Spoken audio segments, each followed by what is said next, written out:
को थोड़ा थोड़ा कम करते जाओ तो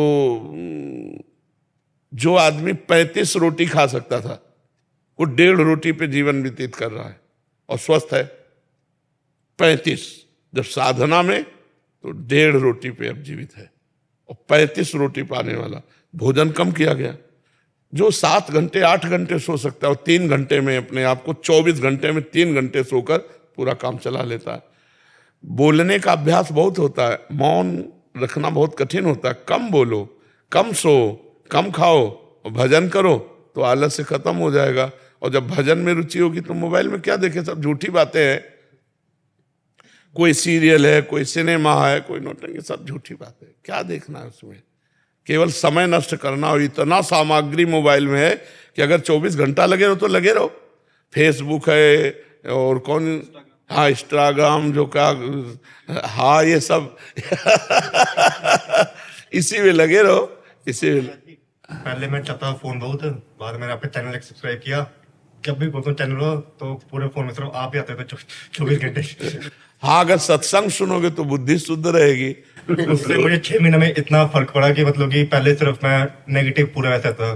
कश्मीर मेरी पोस्टिंग है बैंक में जी। वहाँ रहना मतलब कि अकेले कश्मीर वैसा माहौल भी नहीं है वहाँ, मतलब कि रहना वैसे। अब सिर्फ राधा नाम सुबह सुबह लो, उसका आपने कहा चतुरार्थी जी पढ़ो, वो पढ़ो, फिर सब करो। मतलब कि अपने बुक बोलती साधक संजीवनी, वो पढ़ो। उससे मतलब कि इतना थोड़ा पॉजिटिव होता है फिर कि बस जो है बस यही है। बहुत आपकी सुंदर, कृपा है। बहुत सुंदर, बहुत सुंदर। महाराष्ट्री ऐसा होता है कि जैसे आपका रील देखते हैं कोई, ठीक है, तो फिर एकदम उत्साह होता है कि अब इस सुबह 4 बजे उठेंगे। 4 बजे का अलार्म भी लगा दूंगा मैं, और इतना घंटा मतलब माला करना है, मोबाइल सिर्फ आधा घंटा यूज करना है वरना स्विच ऑफ करके रख दूंगा। और 4 बजे का अलार्म 5 बजे, 6 बजे, 7 बजे। हमने जीवन में कभी अलार्म नहीं लगाया। 1 बजे जगते, मतलब 1 बजे जगते नहीं, 1 बजे तुम शौचालय में जाते, कहो 11 बजे जग जाए, कहो 12 बजे जग जाए, कहो 11:30 बजे जग जाए। कैसे उठा जाता है? ऐसे थोड़ी उठा जाता है कि रजाई से झांक लिया, घड़ी देख लिया। पहला काम रजाई फेंको, पहला काम रजाई को फेंको और उठ के बैठ जाओ। और अगर झपकी आने लगे तो उतर के खड़े हो जाओ, टहलो, पानी पियो, शौच स्नान करो, फिर अपने साधन में लग जाओ। अलार्म थोड़ी उठाता है। अब और हम कह रहे हैं कि आप संकल्प करके लेटो कि मैं 3:30 बजे उठूं, तो आप देखोगे आपकी आंख खुलेगी और घड़ी में देखोगे 3:30 बजे।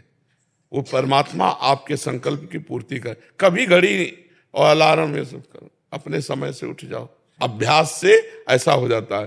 तो इसके लिए थोड़ा मेहनत करनी पड़ेगी कि अब जैसे अलार्म बजा, सुना तो तुरंत उठ जाओ, एकदम उठ जाओ, बिल्कुल आलस्य मत करो।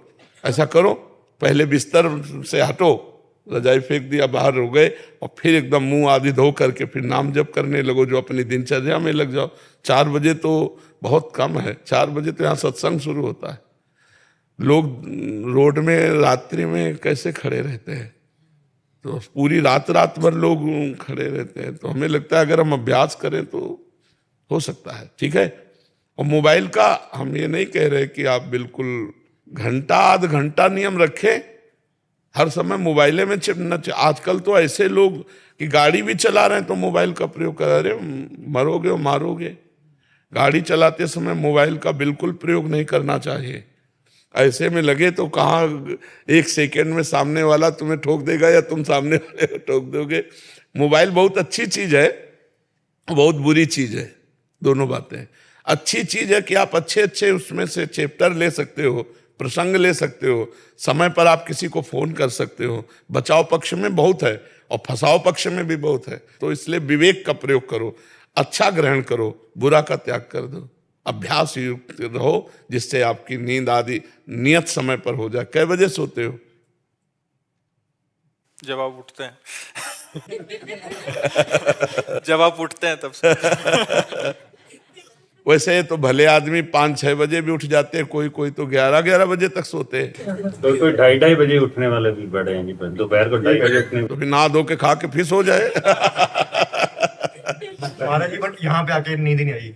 यहाँ पे 3 से नींद आई नहीं बिल्कुल भी। हाँ, दिव्य धाम है भगवान का यार। इनकी दिनचर्या कुछ ऐसी रहती है प्रभु, जैसे दिनचर्या ऐसी ही रहती है कि हम पशु चिकित्सक हैं तो हमें लेट हो जाता है, 9 बज जाता है कभी कभी फील्ड में, तो हमें सोने में 10-11 बज जाते हैं सुबह, इसलिए विलम्ब हो जाता है। तो 11 बजे सो जाओ, 12, 1, 2, 3, 4, 5 6 घंटा केवल नींद पर्याप्त है साधक के लिए। तो अगर आप 5 बजे उठ जाओ तो दिनचर्या चल पड़े, बहुत सुंदर दिनचर्या। अभी देखो 7:15 बजे हैं, अभी लग रहा है कि सूर्योदय होने वाला है। नहीं, अब लग रहा है कि सूर्योदय होने वाला है। तो हमें लगता है अगर 5 बजे भी उठ जाओ तो पर्याप्त है। 6 घंटा सोना चाहिए गृहस्थ आदमी को। साधु महात्माओं को 3 घंटा 4 घंटा जितने में निपटा ले। फोन आने लगता है इमरजेंसी केस का, हम लोग तो ऐसे उठ जाते हैं 5 बजे। पशु परेशान जो रहते हैं उनके पास। बिल्कुल बिल्कुल, नाम जप करते हुए और आप पशु सेवा में जाओ, बहुत बढ़िया है। एक हमारा प्रश्न है जी, कि कभी कभी हमें कुछ ऐसे पशुओं का इलाज करना पड़ता है जिनका पशुपालक बस मांस भक्षण है उनके लिए करते हैं। तो क्या उनकी हमें इलाज करने में कभी कभी लगता है हम अप्रत्यक्ष रूप से पाप के भागीदार तो नहीं हो रहे हैं? लेकिन आप तो उसके रोग निवारण के लिए जो गए हैं, वो हत्या के लिए पाल रहे हैं, स्वस्थ करके उसका मांस खाना चाहते हैं।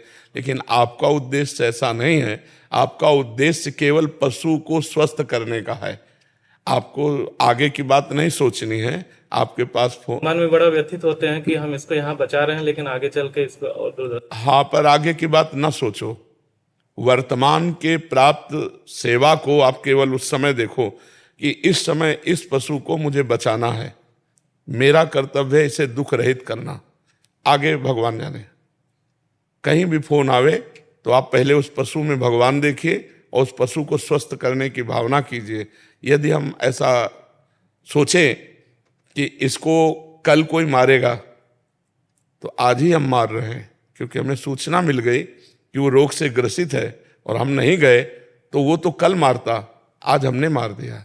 हम जाकर आज उसे बचाएंगे, कल भगवान जाने उसका परिणाम क्या होगा, है नहीं? हर जीव का परिणाम अपना है। तो इसलिए ऐसे विचार के द्वारा हम उस जीव की सेवा करते हैं। आगे का केस भगवान संभालें कि वो हत्या करेगा कि क्या करेगा। हम वर्तमान को देखकर उसको दुख निवृत्त कर देते हैं।